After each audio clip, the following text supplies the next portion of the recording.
Nah, pada saat kita yang berada di Kalidawir, tepatnya di desa Kalidawir, kemudian kita memiliki salah satu pasien atau salah satu saudara kita yang mana mereka satu rumah mendapatkan hal-hal yang sangat mengejutkan. Ada seseorang yang tidak punya anak hingga umurnya tua, kemudian bapak dan ibunya sakit yang tidak ada hentinya, mereka mengeluarkan darah. Dalam satu rumah itu bentuk darah dan darah. Setelah mereka itu menanyakan kepada salah satu seorang kiai yang mereka juga memiliki ilmu yang tinggi, mereka bilang bahwa orang tuanya itu memiliki hal-hal yang kurang baik. Artinya mereka menjalani dengan persatuan atau mereka mencari pesugihan. Dan mereka bentuk pesugihannya adalah berbentuk keris, yaitu yang dinamakan Ombyang Mataram. Sehingga apabila disebut Ombyang Mataram, mestinya Ombyang itu harus memberikan damaian. Yang berbahaya itu kan Ombyang Jimbi, Mbak. Iya. Biasanya di dalam kaca nenek moyang kita, pusaka yang berbahaya itu Ombyang Jimbi, bukan Ombyang Mataram. Tapi kenapa di dalam isi keris Ombyang Mataram itu begitu menakutkan sekali? Yang saya rahasiakan namanya itu, mereka menantang saya apabila saya berani untuk yaitu mengambil pusaka itu sekaligus menyembuhkan. Barangkali apabila kerisnya diambil mereka akan sembuh. Namun di dalam kita meleburkan itu, maka di dalam rumah kami juga terasa panas sekali. Kita bertengkar kepada istri dan anak kita juga sakit. Pada waktu malam saya merasa keraguan, apakah genjatan rumah tangga kita, apakah anak-anak kita yang sakit bersamaan itu akibat dari keris itu. Kemudian ketepatan ada teman saya yang datang di rumah saya minta untuk menunggu saya. Saya pamitan kepada teman saya yang bernama Mas To. Mas To, tolong jaga saya akan tidur, yaitu meniduri keris itu. Saya ingin diberi pewujudan keris itu, apa yang ada di situ. Benarkah keris ini punya kesaktian? Benarkah keris ini memang benar-benar dimasukkan bangsa-bangsa seperti jin, iblis, setan dan sebagainya. Seketika saya tidur di atas keris itu, tiba-tiba saya larut ngantuk sekali dan saya ketiduran. Kemudian bermimpi. Perasaan saya di dalam impian saya berada di pegunungan. Nuansa-nuansa yang saya rasakan, wilayah itu seperti di Pulau Papua, Mbak. Kemudian saya berjalan bersama orang yang sangat besar sekali dan mereka juga berbrewok. Kemudian saya berjalan, kemudian kita melewati jalan setapak dan ketepatan kita berjalan itu di musim hujan, gerimis, Pak. Kemudian saya bersimpangan orang yang berjalan, rambutnya itu panjang sekali sampai 4 meter. Dan rambutnya itu besar-besar, Mbak. Jadi satu helai rambut itu satu jempolan, Mbak. Jadi seperti besi cor-coran. Sehingga apabila mereka berjalan bersuara rak, seperti besi digeret itu, seperti besi ditarik, dan lintasan yaitu tilaknya atau bekasnya itu juga seperti besi yang ditarik. Kemudian saya bertanya kepada orang yang besar itu, saya bertanya, Pak, ini kok ada orang rambutnya seperti besi kok bisa melintasi dan tanahnya seperti digaris-garis, Pak. Mereka hanya menjawab, di sini orangnya ya seperti itu, aneh-aneh. Hanya itu saja yang diucapkan. Terus saya berjalan lagi. Kemudian di musim hujan itu ada orang yang berjalan lumpuh atau kesot, Mbak. Yang dipakai berjalan adalah tangannya, Mbak. Jadi ini yang dipakai itu berjalan. Karena mereka itu kesot, sehingga tidak seperti ini, jadi yang berjalan seperti ini. Jadi telapaknya di atas, yang dipakai ininya itu. Kesot-kesot pakai busana hitam dan celananya juga hitam.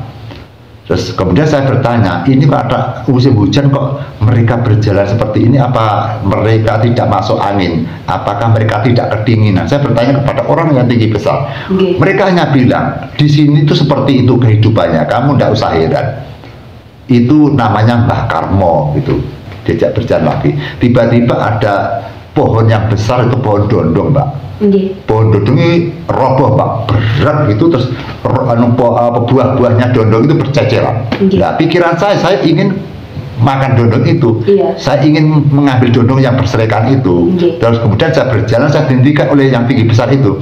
Kamu nggak usah ke sana, kamu nggak usah makan dondong, itu nanti akan berbahaya kamu. Sehingga makanan yang ada di sini jangan kamu makan. Kamu nanti akan berbahaya. Mungkin apabila di tengah impian saya tadi, apabila saya makan dondong, mungkin saya bablas mati, Mbak Eva. Mungkin saya tidak kembali di dunia ini. Kemudian saya dilarang, disetop oleh orang yang tinggi besar itu, kamu jangan makan buah yang ada di sini. Ini berbahaya sekali untuk kamu. Terus akhirnya saya tidak mengambil dondong itu. Kemudian saya diajak lagi berjalan lagi menuju ke timur, Mbak.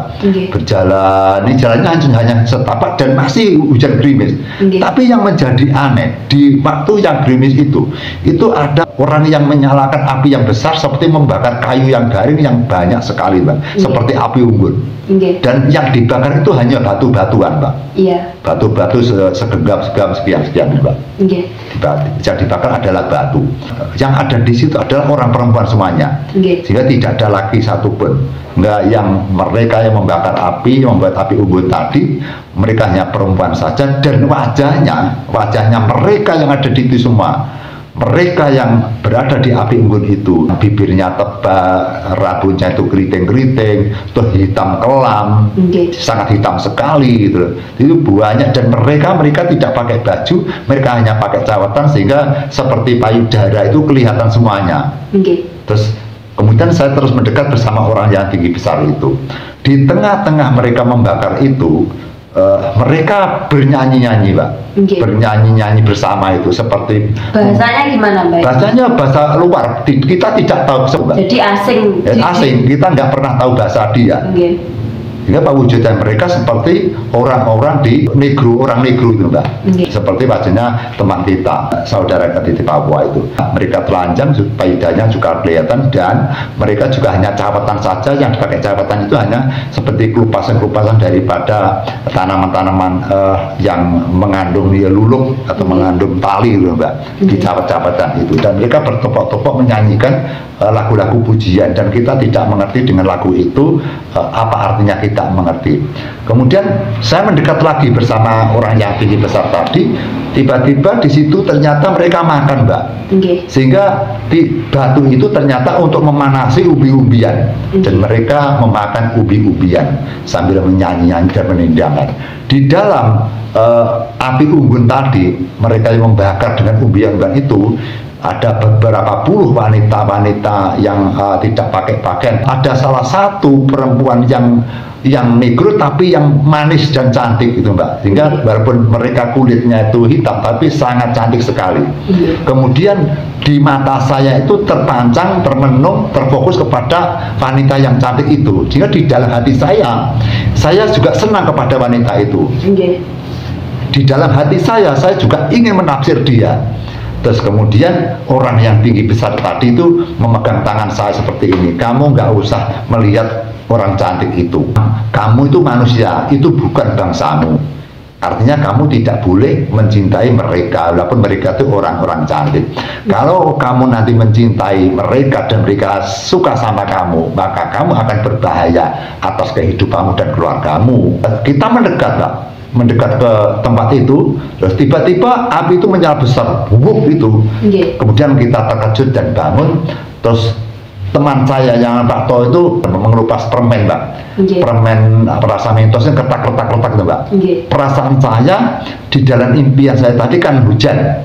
Terus saya bangun juga mendengarkan hujan. Ternyata bukan hujan, tapi suara teman saya mengelupas permen atau mentos yang ketak-ketak. Saya pikir itu hujan. Artinya apabila kita kupas daripada kehidupan saya, sukma saya yang masuk ke dalam pusaka keris tadi, dan di dalam keris tadi ada kehidupan bangsa astral atau bangsa siluman atau bangsa jidum atau bangsa setan, maka ternyata di dalam kehidupan mereka juga makan seperti manusia.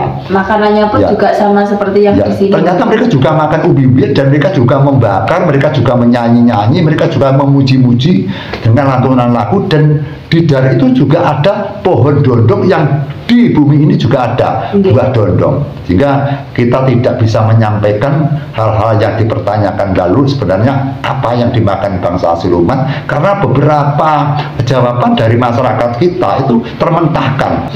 Sehingga kita hanya bisa menjawab lewat impian, dan impian itu tidak mungkin bisa direkayasa, karena impian itu pemberian dari Sang Pencipta Alam, dan saat itu pun kita juga ingin masuk ke jagatnya bangsa jin, Mbak.